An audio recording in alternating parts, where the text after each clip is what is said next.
Hello friends and welcome to Techi. In this video we will discuss why to migrate to Exchange Online. If your organization currently does not have any email system, you can just directly go to the Exchange Online and subscribe the package of Exchange Online, and you will have the Exchange email system directly without having an on-premises Exchange. But if your organization already has a messaging system, you need to understand how Exchange Online can coexist with existing messaging system. There can be many factors where you have to make a decision.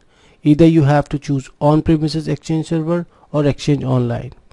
Though both the solution can provide your organization with the excellent email and collaboration services, but still there are some key benefits of Exchange Online.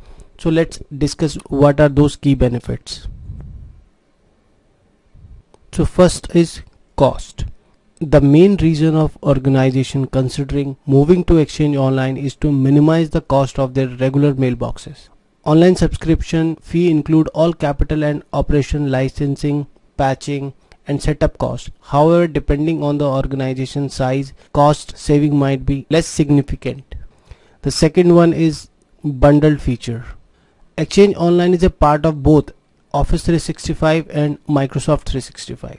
These subscriptions include other services that integrate with an enhanced Exchange Online functionality, including Microsoft SharePoint Online, Microsoft OneDrive for Business, Teams and Microsoft Office. And the third benefit is administrative effort. Exchange Online is managed as a service, therefore messaging administrators don't need to plan or implement system patches or plan for managed server failures.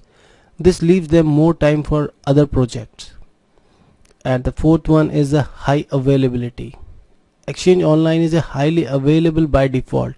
Therefore, organizations don't need multiple sites or complex configuration to have a highly available Exchange environment. And the fifth one is a disaster recovery. Exchange Online provides standard disaster recovery mechanism, which includes like data center failovers. Messaging administrator don't need to build a test environment or a regularly trained for disasters, because the hosted service manages disaster recovery for all mailboxes in Exchange Online. Sixth one is flexibility. You can use Exchange Online to quickly adapt to changing business requirement. You can increase or decrease the number of mailbox almost immediately without needing to plan for or building additional hardware. For example, like if an organization merges with another company, Exchange Online can help make all mailboxes available almost immediately because it has sufficient resources.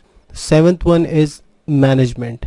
Only the management part is that where you do not get the full control. For Exchange Admin Center and Windows PowerShell, administrator cannot manage server or databases.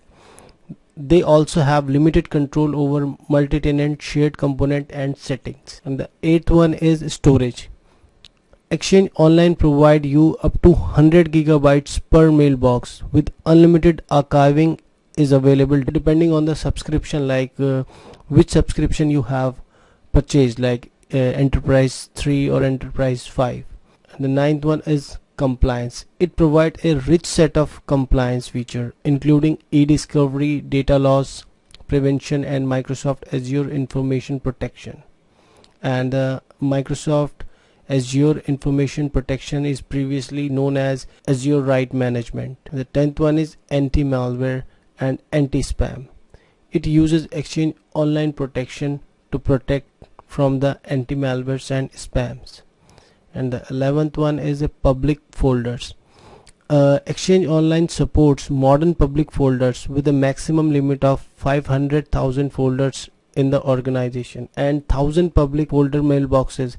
As an alternative, you can migrate on-premises public folder to Office 365 groups. And the 12th one is security, privacy and compliance. Office 365 meets industry standard including ISO and Federal Information Security Management Act of 2002. And the 13th one is migration support. Exchange Online provides a unified migration toolset including the hybrid configuration wizard. And 14th one is applications. Like some legacy application might not be compatible with the Exchange Online. So guys, I hope you get the idea of key factors of Exchange Online, and these are the sufficient features to move towards the Exchange Online, because you get the bundle features, you get the cross-cutting on your hardwares, you have a high availability, disaster recovery is managed by Exchange Online, you have a flexibility, you have a good storage, compliance, anti-malware protection, public folders, security, privacy and compliance, and migration support as well. So I hope you found the video informative, and let's meet in the next video.